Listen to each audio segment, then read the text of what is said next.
morning, fourth class children. Today we are going to learn the last lesson grammar part, that is about subject and verb. Agreement between subject and verb, that is from the course book, page number 62, 63, 64. If you have course books with you, you open them and follow the book, children. Did you all buy the books? You have to buy, and unless you cannot understand what I am teaching, children, buy the books. Try to buy the books as soon as possible. Okay, look at the board. Subject and verb. Now you have learned what is a subject and what is a verb in the previous lesson grammar part. What is a subject? The person or thing who does an action in a sentence is a subject. Look at the sentence. The camels must has turned while I sleep. This is from the lesson The Merchant. Okay. The camels must has turned while I sleep. The camels must has turned while I sleep. What is the verb in this sentence? Is camel verb? No. Here camel is the subject. What is the verb turned? Turned means to move this side and that side. Turning is moving this side and that side. While I sleep. Sleep is also a verb. Now look at the sentence. Do you think is there anything wrong in the sentence? The camels must has. Has is not the proper helping verb we have to write here. We should write have. The camels must have turned while I sleep. Because every time subject should be always agreed with the verb. See the next one. The wood and the water is gone. Here we have wood and also water as two subjects. And here we should use, no, instead of is we have to use are. Okay. So what is the verb gone? Yeah. So let me show you the definition. Subject and verb must agree with one another in number. If the subject is singular, verb must also be singular. See, if the subject is singular, verb should be singular. If the subject is plural, verb must also be plural. Now don't get confused. When I show you the examples, you will understand what is a singular verb, what is a singular subject and singular verb, plural verb and a plural subject. Okay? Look at the board. One more time. Definition. Subject and verb must agree with one another. If the subject is singular, verb must also be singular. If the subject is plural, verb must also be plural. Now look at the board, children. The example. Just we have learned the definition. Now look at the example. The list of items is or are on the desk.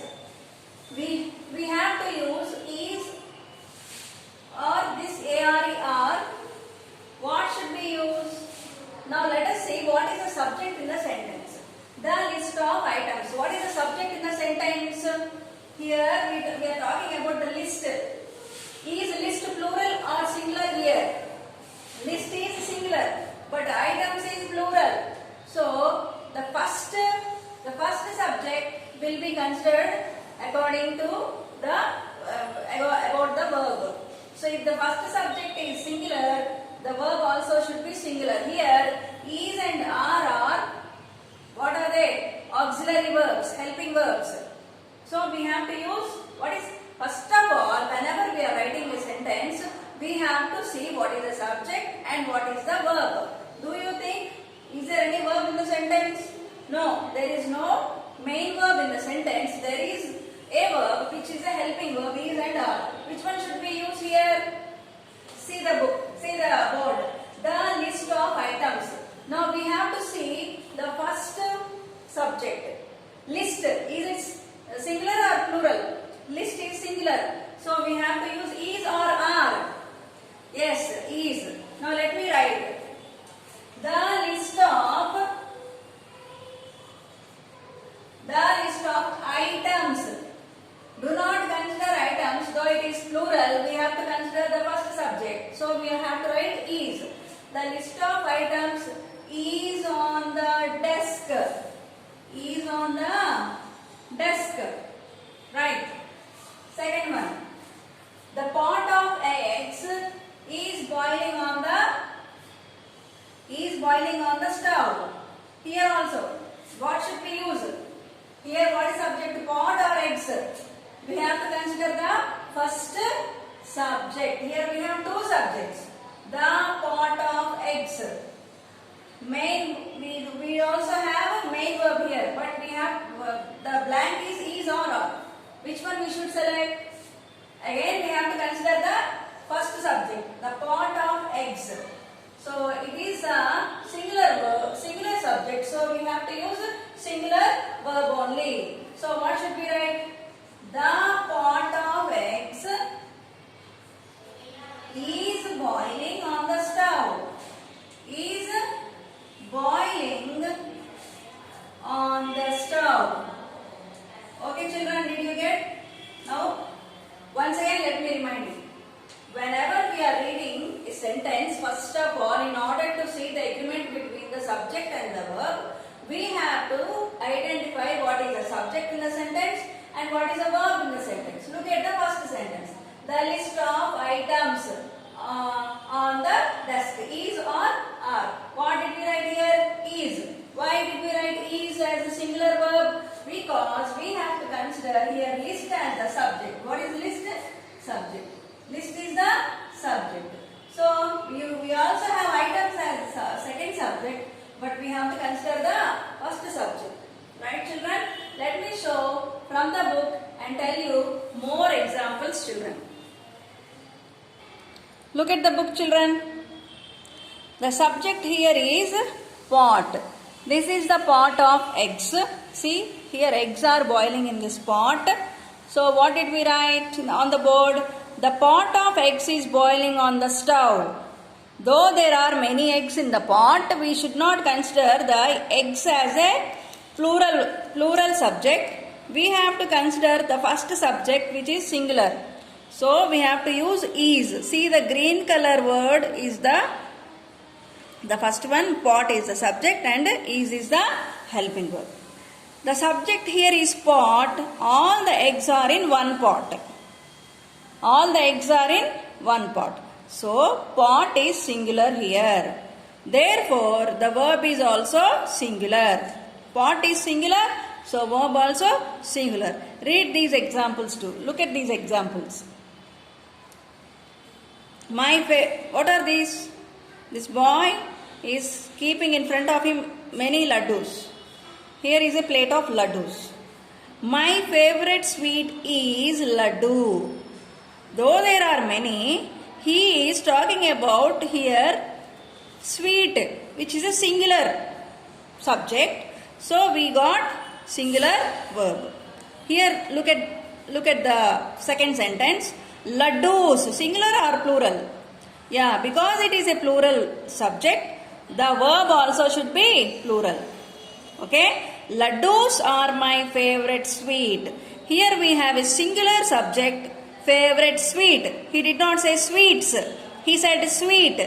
So we have to write is as a singular verb, and here we have laddus, which is the plural subject, and also verb is the plural verb. Right? Let's understand some more rules and exceptions while using the verb agreement. Okay? Look at the book. Look at the book. Use a singular root verb or a plural helping or linking verb with two or more subjects. Now until now we have learned only one subject. My favorite sweet, one subject. Laddus, only one subject. Now let us go to two or more subjects and how they are connected by. See how we have to connect them with and.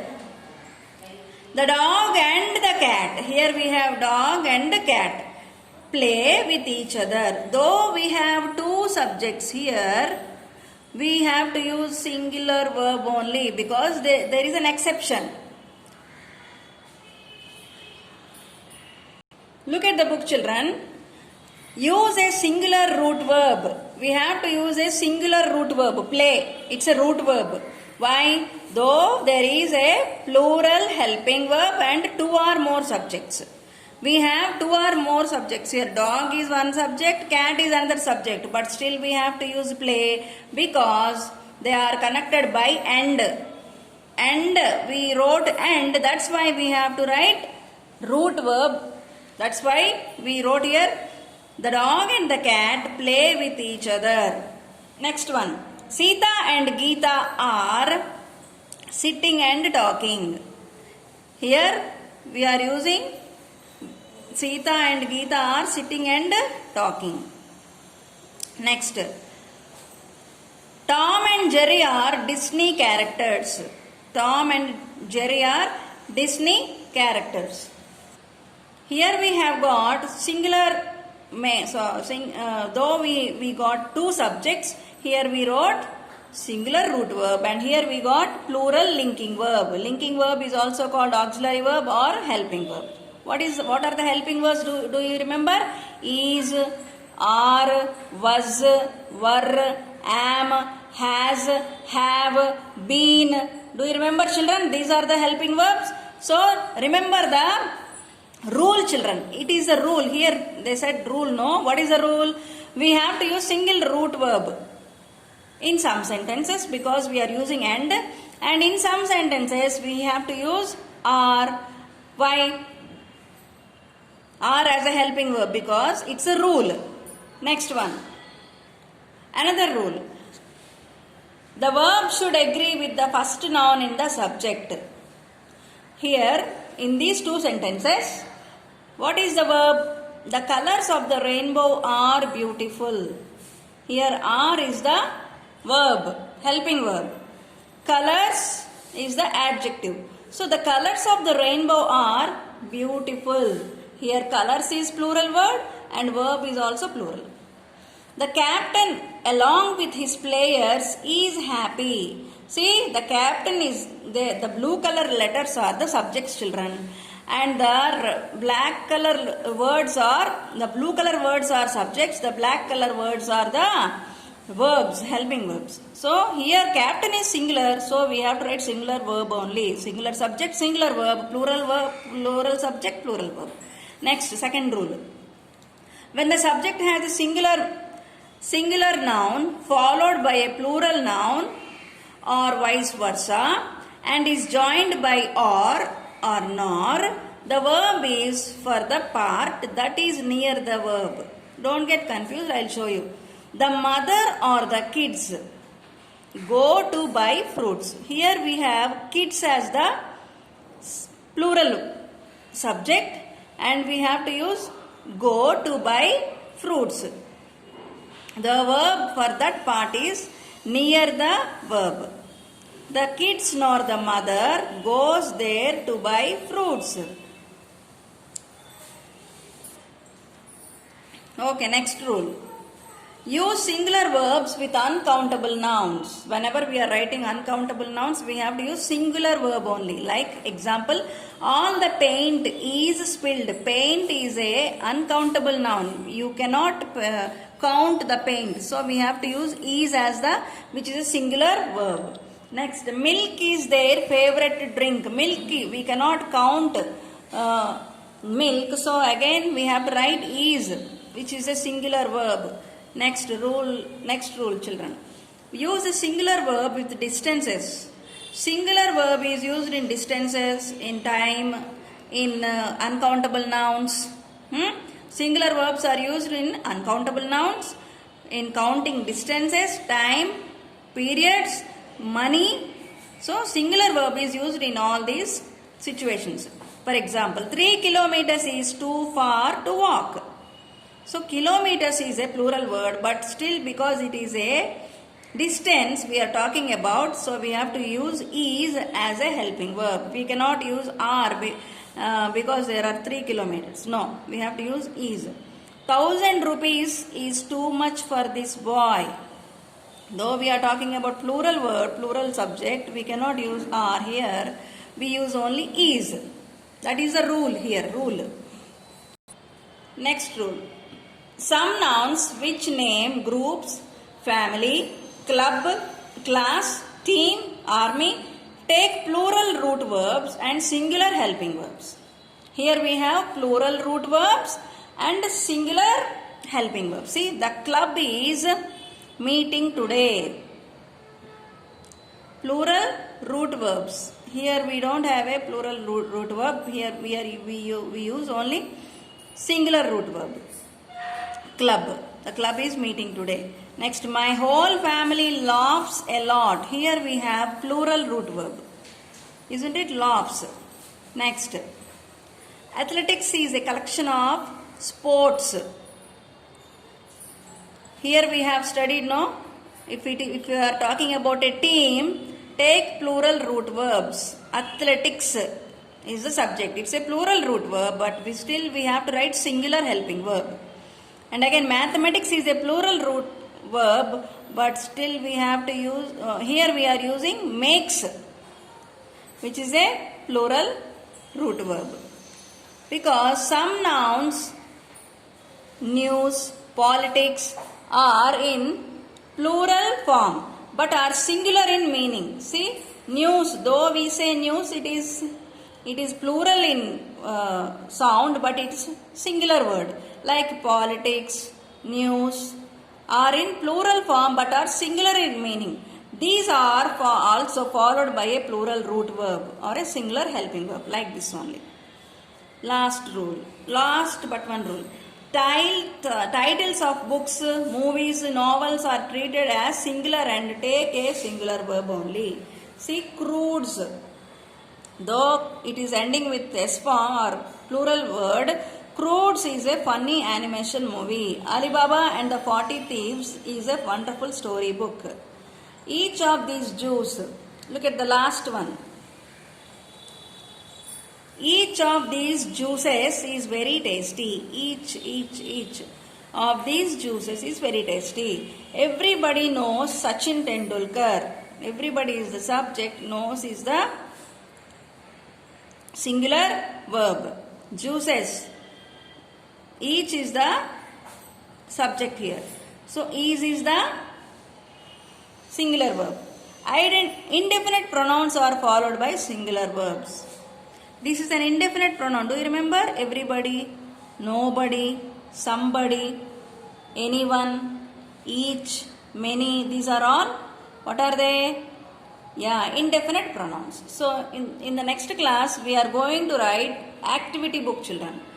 Okay, if you have activity books, get them ready. In the next video, I will teach you how to write activity book, children.